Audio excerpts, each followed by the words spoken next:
दिव्या अग्रवाल, जी हाँ दोस्तों, big boss OTT में फ़िलहाल दिव्या अग्रवाल काफ़ी ज़्यादा सुर्खियों में है और पूरी तरीके से छाई हुई है।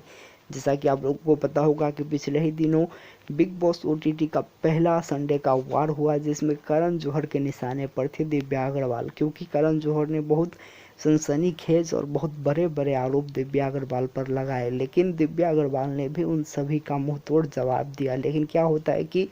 बिग बॉस ऐसा शो है कि उसमें कंटेस्टेंट क्या बोल रहे हैं, वो अपनी सफाई में क्या दे रहे हैं, उसको जो ऑडियंस होती है उतना जो है गंभीरता के साथ नहीं लेती है, लेकिन जो होस्ट होते हैं उनकी कही हुई बात जो है सीधे दर्शकों के मन पर कहीं ना कहीं छप जाता है और दर्शक उसी बात को सच मानते हैं जो कि किसी भी बिग बॉस के सीजन का होस्ट कहा हो। तो यही चीज़ फिलहाल दिव्या अग्रवाल के साथ होता हुआ नजर आ रहा है, क्योंकि आप लोगों को पता होगा कि कल किस तरीके से करण जौहर ने दिव्या अग्रवाल पर बहुत सारे गंभीर आरोप लगाए। करण जौहर का जो सबसे पहला आरोप था वो ये था कि जब तुम कह रहे हो कि मुझे इस शो की ज़रूरत ही नहीं है, तो तुम जो है इस शो में क्यों आई हो। तो वहाँ पर करण जौहर को दिव्या अग्रवाल ने बिल्कुल स्पष्ट और कह सकते हैं कि मुंहतोड़ जवाब दिया कि मुझे इस शो की ज़रूरत नहीं है, लेकिन मैं इस शो में आना चाहती हूँ, क्योंकि बिग बॉस में जितने भी कंटेस्टेंट आते हैं उन सभी का ज़रूरत नहीं होता है वो शो। अगर हम करण जौहर की बात माने तो क्या वहाँ पर जो इसी सीज़न में अगर हम बात करें बिग बॉस ओटीटी में ही जब अक्षरा सिंह आई हुई है, तो क्या अक्षरा सिंह की ज़रूरत है ये शो? बिल्कुल भी नहीं, लेकिन अक्षरा सिंह का पसंद है ये शो।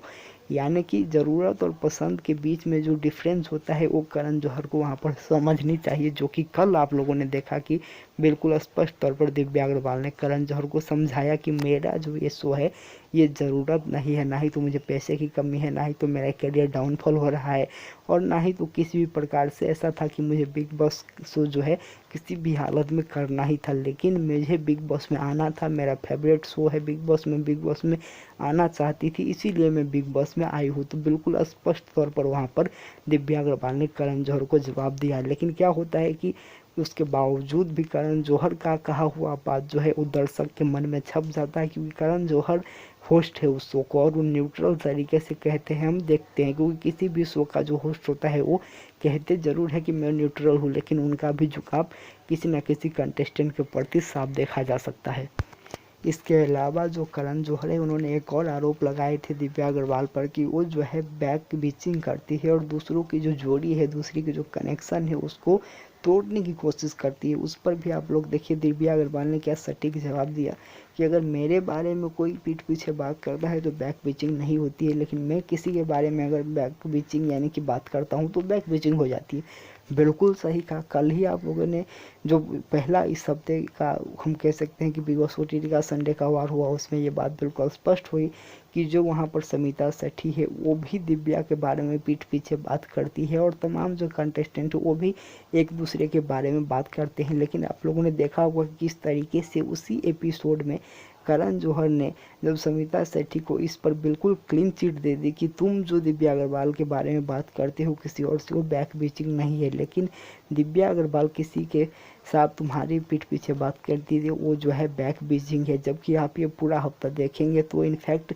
सामने से किसी के साथ जा कर के दिव्या अग्रवाल ने वहाँ पर ना ही तो समिता सेठी के बारे में और ना ही तो किसी और के बारे में इसके अलावा जो है बात की हुई है। तो ये भी बिल्कुल स्पष्ट तौर पर प्रतीक, और ख़ास करके अगर हम बात करें तो जो दिव्या की लड़ाई है उसको छोड़ दे तो उसके बारे में दिव्या अग्रवाल किसी से भी किसी के बारे में कोई बात करते हुए फिलहाल हमें नज़र नहीं आए। लेकिन क्या होता है कि जब करण जौहर ने कल के किसी के बारे में अगर निशाना बना ले कि इसको जो है इस हफ्ते निशाने पर लेना है, तो उसी निशाने की भेंट हम कह सकते हैं कि दिव्या अग्रवाल चढ़ गए। वहीं करण जौहर ने एक और आरोप लगाया कि तुम जो है दूसरे का घर यानी कि कनेक्शन तोड़ती हो। तो करण जौहर को इतना समझ में आना चाहिए कि ये जो बिग बॉस का शो है ये केवल 6 हफ्ते का ही है और इसमें यही करना है कि आपको दूसरे का जो कनेक्शन है उसको तोड़कर उन कंटेस्टेंट को कमज़ोर करना है और जो है खुद को वहाँ पर मजबूत करना है। और यही इस फॉर्म का, यही इस गेम का जो है स्ट्रेटेजी है। और वही अगर कोई कर रहा है तो आप उसको कैसे कह सकते हो कि आप जो है किसी के घर तोड़ रहे। तो करण जौहर साहब को इतनी भी समझ होनी चाहिए थी, लेकिन हम क्या कर सकते हैं, उनका भी ये पहला बिग बॉस है और पहला ही संडे का वार था, तो उनको जो है अपने आप को दिखाने के चक्कर में एक्साइटमेंट में बहुत ज़्यादा वो बोल गए जो कि शायद उनको नहीं बोलनी चाहिए थी। दिव्या अग्रवाल ने बिल्कुल स्पष्ट कहा है कि हाँ, मैं डंके की चोट पर कहती हूँ कि मैं यहाँ पर गेम खेलने आई हूँ, तो बिल्कुल स्पष्ट तौर पर यह बात साबित होती है कि वो सभी के सामने गेम खेलेगी और उसके लिए अगर उनको किसी के साथ अपना कनेक्शन फिट करना है तो किसी को कनेक्शन तोड़ भी सकती है और इसमें कोई गलत बात भी नहीं है। तो ओवरऑल अगर आप जो पहला संडे का वार था करण जौहर का, उसको अगर एनालाइज करेंगे, खास करके जितनी भी बातें उन्होंने दिव्या अग्रवाल के साथ की, तो सभी के बाद आपका एक ही निष्कर्ष होगा वहाँ पर कि बिल्कुल एक शो को कहीं ना कहीं टीआरपी दिलाने के चक्कर में, और खास करके अगर हम बात करें तो घर में जो है मिक्स मसाला डालने के लिए जो भी करण जौहर ने किया वो बिल्कुल एक ही मकसद के साथ किया। और करण जौहर ने जो किया उसका रिएक्शन आप लोग देख पा रहे होंगे इस हफ्ते में किस तरीके से उसी बात पर जो है पूरे मामले पूरे चीज़ें आगे भी बढ़ रही है। तो बिना वजह दिव्या अग्रवाल को टारगेट किया गया, इसमें कोई दोहराई नहीं है। और उस जो पहला कह सकते हैं कि हम संडे का वार था उसमें करण जौहर बिल्कुल बायस्ड हम सभी को नज़र आए, ये जो है कहना है दिव्या अग्रवाल के फैंस का। तो आप लोग इस पर क्या सोचते हैं कमेंट के ज़रिए ज़रूर बताइएगा। फिर मिलेंगे बहुत जल्द बिग बॉस से जुड़ी हुई कुछ और तमाम नए जानकारियों के साथ। तो लोग बने रहे, चैनल को ज़रूर सब्सक्राइब कर दे, बेल आइकन को बटन ज़रूर प्रेस कर दे और वीडियो को ज़्यादा से ज़्यादा लाइक और शेयर ज़रूर करें। नमस्कार, धन्यवाद।